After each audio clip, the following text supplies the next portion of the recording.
Ketika kita dikhianati oleh orang yang kita pedulikan, tentu itu membawa luka yang mendalam. Apalagi ketika kita dikecewakan oleh orang yang sangat kita percayai, orang yang sangat kita cintai, pasti bekas lukanya tidak gampang untuk dipulihkan. Kadangkala kita berpikir bahwa ada teman yang tidak akan pernah meninggalkan kita. Ada sahabat yang telah sangat kita percayai dan akan selalu dapat menolong kita. Tapi pada faktanya, tidak semua orang akan selalu ada bersama-sama dengan kita ketika kita dalam keadaan terjatuh. Pun, ada keluarga yang kita harap itu bisa menjadi tempat perlindungan, memberikan kasih sayang, memberikan kenyamanan. Tapi juga pada faktanya, tidak semua keluarga bisa untuk menolong kita. Kadang, kita mau tempat perlindungan, tapi malah yang kita dapatkan adalah kekecewaan. Ada juga di antara kita yang menjadikan pasangan kita, kekasih kita sebagai pusat dunia. Kita anggap dia tidak akan pernah meninggalkan kita. Kita anggap dia tidak akan mungkin pernah berpaling dari kita. Tapi pada faktanya, dia bisa meninggalkan kita, bahkan pun mengkhianati cinta yang telah kita berikan. Oleh karena itu, sobat muda, dalam Yesaya 2 ayat 22 mengatakan, jangan berharap kepada manusia, sebab ia tidak lebih dari embusan nafas, dan sebagai apakah dia akan dianggap? Sebaliknya, Mazmur 43 ayat 5 mengatakan bahwa, mengapa engkau tertekan hai jiwaku? Mengapa engkau gelisah di dalam diriku? Berharaplah kepada Allah. Mengapa kita harus berharap kepada Allah lebih daripada manusia? Karena manusia gampang berubah dan manusia juga gampang untuk tidak setia. Kita harus memusatkan diri kita kepada Tuhan yang tidak pernah berubah, karena kata firman Tuhan, dari dulu sekarang sampai selama-lamanya, Tuhan tetap sama. Dia akan selalu mencintai kita.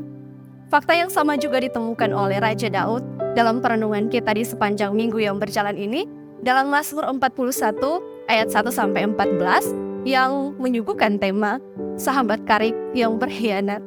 Dia menemukan satu fakta di mana orang-orang yang dia andalkan, orang-orang yang makan semeja dengannya, orang-orang yang sangat dia cintai, pun bisa memalingkan wajahnya dari Raja Daud, pun bisa menginginkan kematian Raja Daud.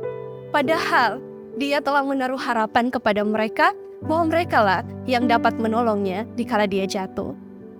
Tapi teman-teman, yang dilakukan oleh Raja Daud adalah dia mencari Tuhan, dia datang kepada Tuhan. Karena seperti dalam Yesaya 55 ayat 6 berkata, carilah Tuhan selama ia berkenan ditemui, berserulah kepadanya selama ia dekat. Kita harus mencari Tuhan dalam kehidupan kita. Ingat, cari Tuhan ketika kita dalam masalah dan jangan mencari pelarian. Karena di dalam Tuhan kita akan menemukan kekuatan.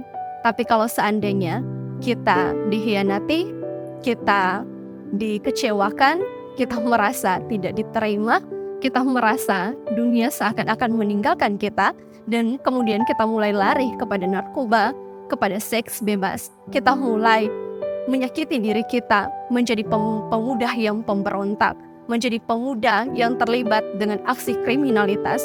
Itu bukannya akan membuka masa depan kita ke arah yang lebih baik, tetapi itu hanya akan menghancurkan masa muda kita. Tetapi di dalam Tuhan, teman-teman, kita akan diberikan kekuatan, kita diberikan kemampuan agar kita bisa melewati segala hal pahit di dalam kehidupan ini. Karena Tuhan selalu ada di sana untuk memulihkan hatimu, untuk menyembuhkan lukamu. Memang kalau berharap kepada manusia, kita akan gampang dikecewakan. Menaruh ekspektasi yang berlebihan kepada manusia, kita hanya akan masuk di dalam penderitaan yang lebih besar. Tapi jikalau kita berharap dan lari kepada Tuhan, di sana Tuhan akan melindungi kita, menyayangi kita, karena kita adalah anak-anak yang dicintainya. Oleh sebab itu, ketika teman-teman merasa ada di posisi yang sangat-sangat terpuruk, merasa ditinggalkan, merasa tidak dicintai sekarang ini dan merasa seakan-akan semuanya sudah tidak dapat kita tahan lagi. Sudah banyak orang yang membenci kita, orang yang tidak suka kepada kita, orang yang berpaling dari kita, orang yang kita percaya malah mengkhianati kita. Mari kita sama-sama katakan ayat firman Tuhan ini untuk mengembalikan semangat kita. Kita katakan ini bersama-sama, Mikha 7 ayat 8. Janganlah bersukacita atas aku, hai musuhku. Sekalipun aku jatuh, aku akan bangun pula. Sekalipun aku duduk dalam gelap, Tuhan akan menjadi terangku. Itu adalah kekuatan kita. Karena sekali lagi, di dalam Tuhan ada pemulihan, dan di dalam Tuhan pasti Tuhan sediakan masa depan yang terbaik untuk kita semua. Tuhan Yesus memberkati kita, Tuhan Yesus memberkati masa muda yang kita jalankan. Salam pemuda gemim, obor pembangunan.